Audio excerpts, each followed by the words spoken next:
Hello বন্ধুরা, আবার চলে আসলাম রান্না নিয়ে। আজকে কি রান্না করি দেখো। তেলাপিয়ার মাছ দিয়ে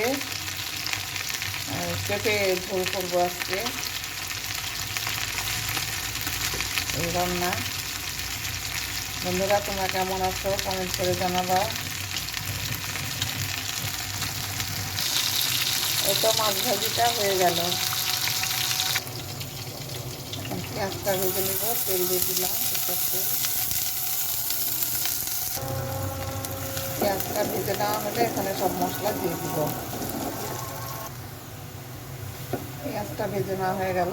এখন এত রসুন বাটা, আদা বাটা দিয়ে দিব। আদা রসুন ভেজে নিয়ে একটুখানি দিব, এরকম করে ভেজে নিতে হবে। ভেজে নিলাম। গুঁড়া মশলাগুলো দিয়ে দিলাম, হলুদ, মরিচ, জিরা, লবণ এগুলো দিয়ে দিলাম। এখন মশলাটা কষে নিব।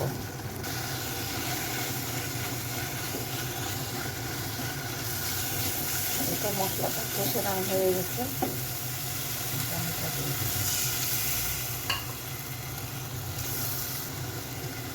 পেঁপে দিয়ে তেলাপিয়ার মাছ ঝোল হবে।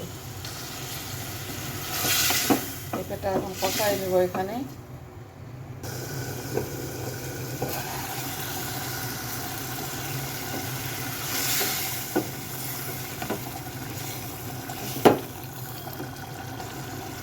নাড়াচাড়া করে আবার ঢেকে দিতে হবে।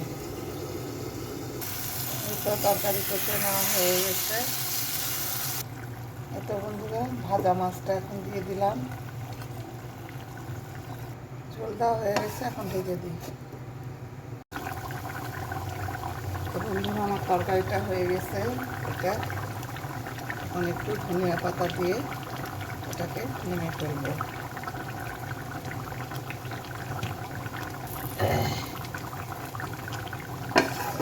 এই তো তরকারিটা রান্না হয়ে গেল।